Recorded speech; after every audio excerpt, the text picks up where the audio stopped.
Hi,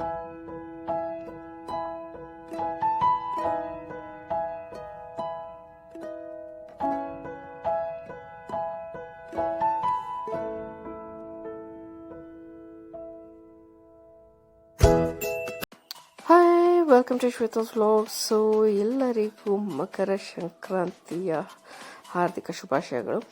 so after a long time ನಾನು rangoli try ಮಾಡ್ತಾ ಇದ್ದೀನಿ ಆ್ಯಂಡ್ ತುಂಬಾ ವರ್ಷ ಆಗೋಗಿತ್ತು ನಾನು ಇಷ್ಟು ದೊಡ್ಡ ರಂಗೋಲಿ ಎಲ್ಲ ಹಾಕಿ. ಸೊ ಏನೋ ಒಂಥರ ಖುಷಿ ಆಯಿತು ಆ್ಯಂಡ್ ಜಾಗನೂ ಸಿಕ್ತು. ಸೊ ಹಾಗಾಗಿ ಸೂಪರಾಗಿ ನೋಡಿಕೊಂಡು ಹಾಕಿದೆ. ಬಟ್ ಎಷ್ಟು ಚೆನ್ನಾಗಿದೆ ಗೊತ್ತಿಲ್ಲ. But I am proud of my rangoli because ಇಷ್ಟು ಹಾಕೋಷ್ಟೊತ್ತಿಗೆ ನನ್ನ ಬೆನ್ನು ಬಿತ್ತೋಯ್ತು. ಅದು ಹೆಂಗೆ ಹಾಕ್ತಾರೋ ಗೊತ್ತಿಲ್ಲ, ಅಷ್ಟು ಚೆನ್ನಾಗಿ ರಂಗೋಲಿಗಳು. ಬಟ್ ಇದಕ್ಕೂ ತುಂಬಾ ಎಫರ್ಟ್ ಬೇಕಾಯಿತು ಆ್ಯಂಡ್ ಕಲರೆಲ್ಲ ಫಿಲ್ ಮಾಡಿ ಅದನ್ನೆಲ್ಲ ಮತ್ತೆ ಹೈಲೈಟ್ ಮಾಡಿ ಮಾಡೋ ಅಷ್ಟೊತ್ತಿಗೆ ತುಂಬ ಆಲ್ಮೋಸ್ಟ್ 1 hour ಹಾಕಿದ್ದೀನಿ. ಸೊ ಎಸ್, ನೋಡೋಕ್ಕೆ ಅಷ್ಟೊಂದು ಚೆನ್ನಾಗಿಲ್ಲ ಅಂದ್ರೂ ನನಗಂತೂ ತುಂಬ ಇಷ್ಟ ಆಯಿತು. ಬಿಕಾಸ್ ನಮ್ಮ ಪ್ರಾಡಕ್ಟ್ ನಮಗೆ ಇಷ್ಟ ಆಗಬೇಕು ಫಸ್ಟು. ಸೊ ಹಾಗಾಗಿ ನನ್ನ ರಂಗೋಲಿ ನನಗೆ ಫಸ್ಟ್ ಇಷ್ಟ ಆದಮೇಲೆ ಬೇರೆಯವ್ರಿಗೆ ಇಷ್ಟ ಆಗುತ್ತೋ ಇಲ್ವೋ ಐ ಡೋಂಟ್ ಕೇರ್. ನನಗೆ ಇಷ್ಟ ಆಯಿತು, ನನಗೆ ಖುಷಿ ಆಯಿತು ಹಾಕಿದ್ದಕ್ಕೆ. ಸೊ ಬೆಳಗ್ಗೆ ಅಷ್ಟೊತ್ತಿಗೆ ಯಾಕೋ ಡಲ್ ಆಗಿಬಿಟ್ಟಿತ್ತು, but it was looking good. ಆಮೇಲೆ ನನಗೇನು ನನ್ನ ರಂಗೋಲಿ ನೋಡೋದ್ರಲ್ಲೇ ತುಂಬ ಖುಷಿ ಆಗ್ತಾಯಿತ್ತು ಈ ಸತಿ. ಯಾಕೆ ಅಂದರೆ ಇಷ್ಟು ಕ್ಲೀನಾಗಿ ಬಂದಿದೆ ಅಂತ ಹೇಳಿ. ಯಾಕಂದರೆ ಒಂದು ಸತಿನೂ ಅದನ್ನು ಮತ್ತೆ ತೊಳೆದು ಹಾಕೋಂಥ ಇದು ಬರಲಿಲ್ಲ. ಸೊ ಈಗ ಪೂಜೆ ಮೋಡ್ ಆನ್. ಸೊ ಪೂಜೆ ಎಲ್ಲ ಮಾಡಿ, ಈ ಸಂಕ್ರಾಂತಿ ಅಂದರೆ ಗೊತ್ತಲ್ಲ, ಚೆನ್ನಾಗಿ ತಿನ್ನೋದು ಅವರೆಕಾಯಿ, ಕಡಲೆಕಾಯಿ, ಗೆಣಸು ಅಂತೆಲ್ಲ. ಸೊ ನಮ್ಮ ರೋಡಲ್ಲಿ ಆ್ಯಕ್ಚುಲಾಗಿ ಎಲ್ಲರೂ ಹಬ್ಬಕ್ಕೆ ರಂಗೋಲಿ ಅದು ಇದು ಎಲ್ಲ ಹಾಕಿ ಯಾರೂ ಕಾಣಿಸೋದಿಲ್ಲ ಇಲ್ಲಿ ಜಾಸ್ತಿ. ಸೊ ನಾವು ಹೊಸ ಮನೆಗೆ ಶಿಫ್ಟ್ ಆದಮೇಲೆ ಇದೆ ಫಸ್ಟ್ ಹಬ್ಬ. ಸೊ ಹಾಗಾಗಿ ಒಂಥರ ಹೊಸ ಥರ ಎಲ್ಲ ಮಾಡಬೇಕಾಗಿದೆ ಈಗ. And obviously this is the best thing in festivals. So ತಿನ್ನೋಕ್ಕೆ ಸೂಪರಾಗಿ ಅದು ಇದು ಅಂತ ಹೇಳಿ ಮಲ್ಟಿಪಲ್ ಐಟಮ್ಸು ಸಿಕ್ಕತ್ತೆ. ಸೊ ಹೊಸ ಮನೆಗೆ ಶಿಫ್ಟ್ ಆಗಿದ ಮೇಲಿಂದ ನಾನು ವ್ಲಾಗ್ಸ್ ಮಾಡಿಲ್ಲ ಇನ್ನಾದ್ರೂ. ಸೊ ಅದನ್ನು ಮಾಡಿ ಹಾಕ್ತೀನಿ. And yes, colour colour colour colour colour colour colour colour song ನೆನಪು ಬರ್ತಾಯಿದೆ ನನಗೆ. ಸೊ ಡಬ್ಬಗಳು ತಂದು ಎಳ್ಳೆಲ್ಲ ತುಂಬಿ, ಆಬ್ವಿಯಸ್ಲಿ ಹೊಸ ಏರಿಯಾ, ಸೊ ನನಗೆ ಯಾರೂ ಗೊತ್ತಿಲ್ಲ ಆ್ಯಂಡ್ ಏನೋ ಮೂಡು ಇಲ್ಲ ಎಲ್ಲರಿಗೂ ಹೋಗಿ ಕೂಡ ಅಷ್ಟೆಲ್ಲ. So I just enjoyed. ಯಾರ ಮನೆಗೆ ಬಂದರು, 1-2 ಜನ ನೆಂಟರು ಬಂದರು, ಅವ್ರಿಗೆ ಕೊಟ್ಟೆ. ಆ್ಯಂಡ್ ನಮ್ಮ ಪ್ರೀತಿಯ ಏನು ನಮ್ಮ ಕೆಲಸಗಳನ್ನ ಮಾಡ್ತಾರಲ್ಲ, ಸೊ ಅವರಿಗೆ ಕೊಡೋದ್ರಲ್ಲಿ ನನಗೆ ತುಂಬ ಖುಷಿ. ಸೊ ನನ್ನ ಮಗಳ ಸ್ಕೂಲ್ ಬಸ್ ಅವ್ರಿಗೆ ಕೊಟ್ಟು ಕಳಿಸ್ದೆ. ಆಮೇಲೆ ನಮ್ಮ ಕಸನೆಲ್ಲ ಎತ್ತಕ್ಕೆ ಬರ್ತಾರಲ್ಲ ಅವರಿಗೆಲ್ಲ ಕೊಟ್ಟೆ. ಸೊ ಆ ಥರ ನನಗೆ ಅವರಿಗೆ ಕೊಡೋದ್ರಲ್ಲಿ ತುಂಬ ಖುಷಿ ಅನಿಸುತ್ತೆ. ಯಾಕಂದರೆ ಅವರು ನಮಗೆ ಡೈಲಿ ಹೆಲ್ಪ್ ಮಾಡೋರು. ಆಮೇಲೆ ಅವರು ನಮಗೆ ಅವರಿಲ್ಲನೇ ನಮ್ಮ ಕೆಲಸಗಳಾಗಲ್ಲ.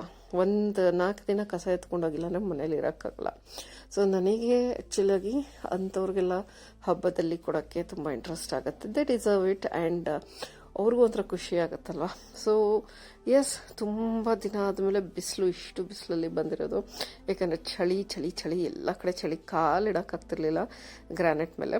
ಸೊ ಇವತ್ತು ಫುಲ್ ಬಿಸಿಲು ಬರ್ತಾಯಿದೆ. ಆ್ಯಂಡ್ ಬ್ಯಾಸ್ಕಿಂಗ್ ಇನ್ ದ ಸನ್ ಅನ್ನಂಗೆ ಚೆನ್ನಾಗಿ ಬಿಸಿಲು ಕಾಯಿಸ್ಕೊತಾ ಇದ್ದೀನಿ. First transition of the weather. So ವಿಂಟರ್ಸಿಂದ ಸನ್ನಿ ಡೇಸ್ಗೆ ಕನ್ವರ್ಟ್ ಆಗ್ತಾಯಿದೆ. ಸೊ ಹಾಗಾಗಿ ಒಂಥರ ಮೈಲ್ಡ್ ಬಿಸಿಲು, ಚಳಿ ಚಳಿ ಒಂಥರ ಬಿಸಿ ಬಿಸಿ ಚೆನ್ನಾಗಿ ಅನಿಸುತ್ತೆ. ಸೊ ಬಿಸಿಲಲ್ಲಿ ಇರೋಕ್ಕೆ ಏನೋ ಒಂಥರ ಚೆನ್ನಾಗಿ ಅನಿಸುತ್ತೆ ಚಳಿಗಾಲದಲ್ಲಿ, ಬಿಸಿಲು ಕಾಲದಲ್ಲ. ಸೊ ಆಬ್ವಿಯಸ್ಲಿ ಸ್ನಾನ ಮಾಡಿಕೊಂಡು ಪೂಜೆ ಆಗಿ ಪೇಟ್ ಪೂಜೆ ಎಲ್ಲ ಮಾಡಿ ಫೈನಲಾಗಿ ಈಗ ಚೆನ್ನಾಗಿ ಬಿಸಿಲು ಕಾಯಿಸ್ಕೊಂಡು ಆಮೇಲೆ ಸ್ವಲ್ಪ ಹೊತ್ತು ರೆಸ್ಟಿಂಗ್ ಮಾಡೋದು. ಸೊ ರೆಸ್ಟಿಂಗ್ ಟೈಮಲ್ಲಿ ನನ್ನ ಕ್ಯೂಟ್ ಮಗಳು ಬಂದಳು ಮಾತಾಡ್ಸೋಕ್ಕೆ. ಸೊ ಓರಿಯೋ ಬಂದು ಏನೋ ಹೇಳ್ತಾಳೆ ಹೂ ಅಂತೆಲ್ಲ. ಆ್ಯಂಡ್ ಚಳಿಗೆ ಇರೋದಕ್ಕೆ ಅವಕ್ಕೂ ಚಳಿ ಆಗ್ತಾ ಇರುತ್ತೆ. So they are also like ಮೈಯೆಲ್ಲವರೆಗೂ ಸವರಿದ್ರೆ ಇದು ಮಾಡಿದರೆ ತುಂಬ ಚೆನ್ನಾಗಿ ಅನಿಸುತ್ತೆ. ಸೊ ಅವಳೇನೋ ಬಂದು ಹೇಳ್ತಾ ಇದ್ದಾಳೆ, ಆಮೇಲೆ ಓಡಾಡ್ತಾ ಇದ್ದಾಳೆ ಅವಳು. ಸೊ ಆಬ್ವಿಯಸ್ಲಿ ಹಬ್ಬದ ಸಡಗರ ಅವ್ರಿಗೂ ಆ ಥರ ಏನಿಲ್ಲ. She enjoys once in a while, ಯಾವಾಗಲೂ ಅಲ್ಲ. ಅವಳಿಗೆ ಯಾವಾಗ ಮನಸ್ಸು ಬರುತ್ತೆ ಆವಾಗ ಬರ್ತಾಳೆ, ಇಲ್ಲ ಅಂದರೆ ಓಡ್ತಾ ಇರ್ತಾಳೆ. ಯಾರನ್ನು ನೋಡಿದರೂ ಓಡೋದಷ್ಟೇ ಕೆಲಸ ಅವಳದು. ಅವಳಿಗೆ ಯಾರು ಅಷ್ಟೊಂದು ಇಷ್ಟ ಆಗಲ್ಲ. ಅವಳಿಗೆ ಯಾವಾಗ ಮನಸ್ಸು ಬರುತ್ತೆ ಆವಾಗ ನೋಡಿ ಈ ಥರ ಬರ್ತಾಳೆ. ಸೊ ಅವಳು ತುಂಬ ಶೈ ಮತ್ತು ಒಂಥರ ಇಂಟ್ರೋವರ್ಟು, ಒಂಥರ ಇಂಟ್ರೋವರ್ಟು ಅಂತಲೂ ಹೇಳೋಕ್ಕಾಗಲ್ಲ. ಅವಳಿಗೆ ಇಷ್ಟ ಆದರೆ ಬಂದು ಕೂತ್ಕೋತಾಳೆ, ಇಲ್ಲ ಅಂದರೆ ನೀವು ಏನು ಮಾಡಿದ್ರೂ ಇರೋದಿಲ್ಲ, ಓಡ್ತಾ ಇರ್ತಾಳೆ. ಸೊ ನನ್ನ ಪುಟ್ಟ ಮಕ್ಕಳು ನನಗೆ ತುಂಬ ಇಷ್ಟ. ಸೊ ಅವ್ರ ಜೊತೆ ಟೈಮ್ ಸ್ಪೆಂಡ್ ಮಾಡೋದು ಎಸ್ಪೆಷಲಿ ನೋಡಿ ಈ ಥರ ಇವಳು ಇರೋದೇ ಕಮ್ಮಿ. ಏನೋ ಇವತ್ತು ಸಂಕ್ರಾಂತಿ ಸ್ಪೆಷಲ್ ಅಂತ ಹೇಳ್ಬಿಟ್ಟು ಪೋಸ್ ಕೊಡ್ತಾ ಇದ್ದಾಳೆ. ಇಲ್ಲ ಅಂದರೆ ಈ ಥರ ಎಲ್ಲ ಪೋಸ್ ಕೊಡೋದಿರಲಿ, ಇಟ್ಕೊಳಕ್ಕೂ ಬಿಡಲ್ಲ ಅವಳು. ಸೊ ಅವಳು ಯಾವಾಗ ಇಟ್ಕೊಳಕ್ಕೆ ಬಿಡ್ತಾಳೆ ಆವಾಗ ಚೆನ್ನಾಗಿ ಫೋಟೋಸ್ ವೀಡಿಯೋಸ್ ತೆಕ್ಕೊಂಬಿಡೋದು. ಎಸ್ಪೆಷಲಿ ಹೀಟ್ ಸೈಕಲ್ ಇದ್ದಾಗ ಸ್ವಲ್ಪ ಬರ್ತಾಳೆ, ಹತ್ರ ಎಲ್ಲಾನೇ ಬರೋದಿಲ್ಲ. ಈ ನನ್ನ ಮಗನಂತೂ ನಾನು ಯಾವಾಗಲೂ ಕೊಳೊಯ್ಕೊತ ಇರ್ತೀನಿ. ನೋಡಿ ಅಲ್ಲಿ ಧೀರಾ ಧೀರಾ ಅಂತ ಕೂರಿಸ್ಕೊಂಡಿದ್ದೀನಿ. ಧೀರಾನ ಸುಮ್ಮನೆ ಇರ್ತಾನೆ, ಏನು ಮಾಡಿದ್ರು ನಮ್ಮನೇಲಿ ಒಟ್ಟು ಬೀಳ್ತಿರೋದ್ರಿಂದ ಒಂಥರ ಒಟ್ಟಾಗ್ಬಿಟ್ಟಿದ್ದಾನೆ. ಅವನಿಗೆ ಏನಂದ್ರೂ ಏನು ಡಿಫ್ರೆನ್ಸ್ ಅನ್ಸಲ್ಲ, ಎಂಜಾಯ್ ಮಾಡ್ತಾನೆ. ಯಾರು ಬಂದ್ರೂ ಎದುರ್ಕೊಳಲ್ಲ, ಓಡೋಗಲ್ಲ. He loves being around the people. So ನನ್ನ ಮಗಳು ರೆಡಿ ಆದ್ಲು, ಹೇಳ್ಕೊಟ್ಟು ಬಾ ಅಂದರೆ ಯಾರ ಮನೆಗೂ ನಾನು ಹೋಗಲ್ಲ ಅಂತ ಅಂದ್ಲು. ಸರಿ ಆಯಿತು ಬಿಡಮ್ಮ, ಫೋಟೋಸಾದ್ರು ತೆಗೆಸ್ಕೊ, ಯಾಕಂದ್ರೆ ಫೋಟೋನೂ ತೆಗೆಸ್ಕೊಳೋದಿಲ್ಲ. ಫೋಟೋ ಹಿಂಸೆ ಮಾಡಿ ತೆಗಿಬೇಕು ಅವಳಿಗೆ. ಅದೇ ಅವಳು ಮೂಡಿದರೆ ಬೇರೆ ಥರ ಸೂಪರಾಗಿ ತೆಕ್ಕೋತಾಳೆ. ಆದರೆ ನಾನು ಹೇಳಿದಾಗ ಮಾತ್ರ ಮೂಡಿಲ್ಲ ಅಂದರೆ ಇದು ಮಾಡೋದಿಲ್ಲ. ಸೊ ಅದಕ್ಕೆ ನೀಟಾಗಿ ರೆಡಿಯಾಗಿದೆಯಾ ಹಬ್ಬಕ್ಕೆ, ಸೊ ಒಂದೆರಡು ಫೋಟೋ ಆದರೂ ತೆಗಿ ನಿನಗೆ ಬೇಕು ಅಂದಿದ್ದಕ್ಕೆ ಒಂದು 4 ಫೋಟೋ ತೆಗೆಸ್ಕೊಂಡ್ಳು. ಸೊ ಅಲ್ಲಿಂದ ನಾವು ಹೋಗಿದ್ದೆ ಮಧ್ಯಾಹ್ನದ ಮೇಲೆ ನಮ್ಮ ಗೋಪಾಲನ್ ಆರ್ಕಿಡ್ ಮಾಲ್ಗೆ. ನಾನು ಹಸ್ಬೆಂಡು ಸ್ವಲ್ಪ ಶಾಪಿಂಗ್ ಇತ್ತು. ಸೊ ಅವರೇನೋ ನೋಡೋಣ ಬಾ ಅಂತ ಹೇಳ್ಬಿಟ್ಟು ಕರ್ಕೊಂಡು ಹೋದರು. ಸೊ ಸ್ವಲ್ಪ ಅದು ಇದು ಶಾಪಿಂಗ್ ಮಾಡಿಕೊಂಡು ಭರ್ಜರಿಯಾಗಿ ಮಾಲ್ನ ನೋಡಿಕೊಂಡು ಏನೋ ಒಂಥರ ಚೆನ್ನಾಗಿ ಅನಿಸುತ್ತೆ. ಹಸ್ಬೆಂಡ್ಸು ಶಾಪಿಂಗಿಗೆ ಕರೆದ್ರೆ ಬಾ ಅಂತ, ಎಸ್ಪೆಷಲಿ ಅದರಲ್ಲೂ ಏನಾದರೂ ಕೊಡಿಸೋ ತನಕ ಬಿಡೋದಿಲ್ಲ ನಾನು.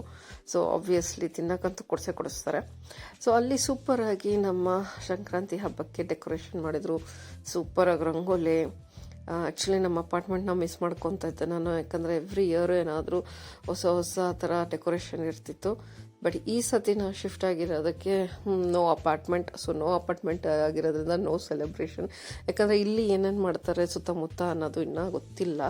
ಸೊ ಹುಡುಕಬೇಕು. ಅಲ್ಲಿ ತನಕ ಏನಪ್ಪ ಮಾಡೋದು ಅಂತ ಸ್ವಲ್ಪ ಬೇಜಾರಾಗ್ತಾಯಿತ್ತು. ಬಟ್ ಇಲ್ಲಿಗೆ ಬಂದು ಸೂಪರಾಗಿ ಅನ್ನಿಸ್ತು, ಯಾಕಂದರೆ ನಮ್ಮ ಅಪಾರ್ಟ್ಮೆಂಟಲ್ಲಿ ಹೆಂಗೆ ಡೆಕೋರೇಟ್ ಮಾಡ್ತಾರೆ. ಸೊ ಇಲ್ಲೂ ಅದೇ ಥರ ಡೆಕೋರೇಟ್ ಮಾಡಿದ್ರಿಂದ ಪಿಕ್ಚರ್ಸ್ ತೊಗೊಳೋಕ್ಕೆ ನನಗೆ ಸೂಪರಾಗಿ ಜಾಗ ಸಿಕ್ತು. ಸೊ ಆಬ್ವಿಯಸ್ಲಿ ಖುಷಿ ಆಯಿತು. ಆ್ಯಂಡ್ ಎವ್ರಿ ಹಬ್ಬದಲ್ಲಿ ಈ ಥರ ಏನಾದರೂ ಡೆಕೋರೇಷನ್ ನೋಡಿದ್ರೆ, ನಾವಂತೂ ಮನೇಲಿ ಇಷ್ಟೊಂದೆಲ್ಲ ಮಾಡೋಕ್ಕಾಗೋದಿಲ್ಲ. ಆಬ್ವಿಯಸ್ಲಿ ಇಂಟ್ರೆಸ್ಟ್ ಇರೋರು ಮಾಡ್ತಾರೆ, but it's too much of work. So ಹಾಗಾಗಿ ಎಲ್ಲಿ ಮಾಡಿರ್ತಾರೆ ಅಲ್ಲಿ ತೆಕ್ಕೊಂಬಿಟ್ಟು ಫೋಟೋಸ್ ಹಾಕೋದ್ರಲ್ಲೇ ಮಜಾ. ಸೊ ಎಸ್, ಇಲ್ಲಿ ಸೂಪರಾಗಿ ಡೆಕೋರೇಟ್ ಮಾಡಿದ್ದಾರೆ. ಆ್ಯಂಡ್ ಹಬ್ಬದ ಪ್ರಯುಕ್ತ ಎಲ್ಲ ಅಂಗಡಿಗಳು ಸಕ್ಕತ್ತಾಗಿ ಓಪನ್ ಆಗಿ ಏನೇನೋ ಆಫರ್ಸ್ಗಳು ಸಹ ನಡೀತಾ ಇದೆ. ಸೊ ಎಸ್, ಹಬ್ಬಿ ಜೊತೆ ಸೂಪರಾಗಿ ಶಾಪಿಂಗ್ ಮಾಡಿಕೊಂಡು ಹಾಗೆ ಒಂದಿಷ್ಟು ಫೋಟೋಸ್ ತೆಗೀರಿ ಅಂದರೆ ಯಾವಾಗಲೂ ಇದು ಮಾಡ್ತಾರೆ. ಬಟ್ ಈ ಸತಿ ಏನೋ ನಮ್ಮನೆಯವರು ಫುಲ್ ಒಳ್ಳೆ ಮೂಡಲ್ಲಿದ್ದರು. ಸೊ ಎಷ್ಟು ಫೋಟೋಸು ವೀಡಿಯೋಸ್ ಕೇಳಿದ್ರು ಸುಮ್ಮನೆ ಏನೋ ಹೇಳ್ದಲ್ಲೇ ಕಮೆಂಟ್ ಮಾಡ್ದಲ್ಲೇ ತೆಗೆದ್ರು. ಸೊ ಹಾಗಾಗಿ ಸೂಪರಾಗಿ ಒಂದಿಷ್ಟು ಫೋಟೋಸ್ ತೆಗೆಸ್ಕೊಂಡು ಅಲ್ಲಿಂದ ಈಗ ನಾವು ಹೊರಟಿದ್ದೆ ಏನಾದರೂ ತಿನ್ನೋಣ ಅಂತ ಹೇಳಿ. ಯಾಕಂದರೆ ಬೆಳಗ್ಗೆ ಬೇಗ ತಿಂದಿದ್ದಕ್ಕೆ ಸಾಯಂಕಾಲ ಸ್ನ್ಯಾಕ್ಸ್ ಟೈಮಿಗೆ ಹೊಟ್ಟೆ ಹಸ್ಬಿಡ್ತು. And finally we ended up Pavees cafe. So ಇವ್ರ ಪೇಸ್ಟ್ರೀಸ್ ಎಲ್ಲ ಇದೆ ಇವ್ರ ಹತ್ರ. ಸೊ ನಾನು ತೊಗೊಂಡಿದ್ದು ಕ್ರೊಸಾಂಟ್ ಒಂದು ಚಿಕ್ಕ ಕಪ್ ಕೇಕ್. ಸೊ ಈ ಚಿಕ್ಕ cup ಕೇಕಿಗೆ 10 rupees. And ಕ್ರೊಸಾಂಟ್ with chocolate ಇತ್ತು ಫಿಲ್ಲಿಂಗ್ಸು. ಸೊ ಇದನ್ನು ತೊಗೊಂಡೆ. It was nice. ಅಲ್ಲಿಂದ ಮತ್ತೆ ಇನ್ನು ಏನಾದರೂ ತೊಗೊಂಡ್ರು ನಮ್ಮ ಮನೆಯವರು. ಸೊ ಇಲ್ಲಿ ಒಂದು ಏನಪ್ಪ ಅಂದರೆ ಗೋಪಾಲನ್ ಆರ್ಕಿಡಲ್ಲಿ ಇದು ಜೋಕಾಲೆ ಟೈಪ್ ಒಂದು ಟೇಬಲ್ ಇದೆ. ಸೊ ಇದು 3 ಹಾಕಿರೋದವರು. ಸೊ ಇಲ್ಲಿಗೆ ಬಂದಾಗೆಲ್ಲ ಅದೇ ನನಗೆ ಎಲ್ಲಿ ಆ ಚೇರ್ ಮೇಲೆ ಕೂತ್ಬಿಟ್ಟಿರ್ತಾರೋ ಅಂತ. ಸೊ ಎಸ್, ಚನಾ ಬತೂರ ತೊಗೊಂಡ್ವಿ, ಪನ್ನೀರ್ ಪರಾಂಠ ತೊಗೊಂಡ್ವಿ.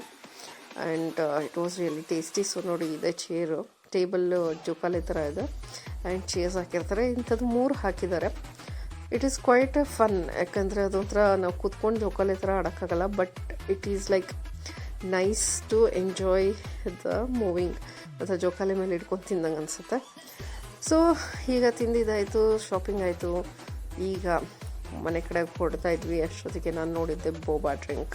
ಸೊ ಇದು ಹೊಸ ಥರ ಮೆಷಿನ್ನು, ಹೊಸದೇನಲ್ಲ, ಬಟ್ ಬೋಬಾಸ್ಗೋಸ್ಕರ ಅಂತ ಮಾಡಿರೋದು. ಮೊದಲು ಎಲ್ಲ ಐಟಮ್ಸ್ ಇಡ್ತಿದ್ರು, ಈಗ ಬರೀ ಬೋಬಾಸ್ ಮತ್ತು ಡ್ರಿಂಕ್ಸಿಗೆ ಯೂಶ್ವಲಿ ಇಡ್ತಾ ಇದ್ದಾರೆ ಮಾಲ್ಸಲ್ಲಿ. ಸೊ ಸ್ಕ್ಯಾನ್ ಮಾಡಿಬಿಟ್ಟು ನಮಗೆ ಯಾವುದು ಬೇಕೋ ಅದನ್ನು ಸೆಲೆಕ್ಟ್ ಮಾಡಿಕೊಂಡು ಪೇ ಮಾಡಿದರೆ ನೋಡಿ ಬಿತ್ತು ಕೆಳಗೆ ಆ ಥರ ಬೀಳುತ್ತೆ, ಯಾವುದಕ್ಕೆ ನಾವು ಪೇ ಮಾಡ್ತೀವಿ ಅದನ್ನು. ಸೊ ಕೈ ಹಾಕ್ಬಿಟ್ಟು ಅದರಲ್ಲಿ ಎತ್ಕೊಬೇಕು. ಆ್ಯಂಡ್ ಇದನ್ನು ನಮ್ಮನೆಯವರಿಗೆ ಫಸ್ಟ್ ಟೈಮ್ ತೋರಿಸ್ತಾ ಇದ್ದಿದ್ದಕ್ಕೆ ಅವ್ರಿಗೆ ಎಲ್ಲಿಂದ ಎತ್ಕೋಬೇಕು ಅಂತ ಗೊತ್ತಾಗ್ತಿರ್ಲಿಲ್ಲ. ಸೊ ಫೈನಲಾಗಿ ಒಂದು ಸ್ಟ್ರಾ ಮತ್ತು ಒಂದು ಬೋಬಾ ಡ್ರಿಂಕ್ ತೊಗೊಂಡು ಕುಡ್ಕೊಂಡು ಮನೆ ಕಡೆ ಹೊರಟ್ವಿ. Thanks for watching guys.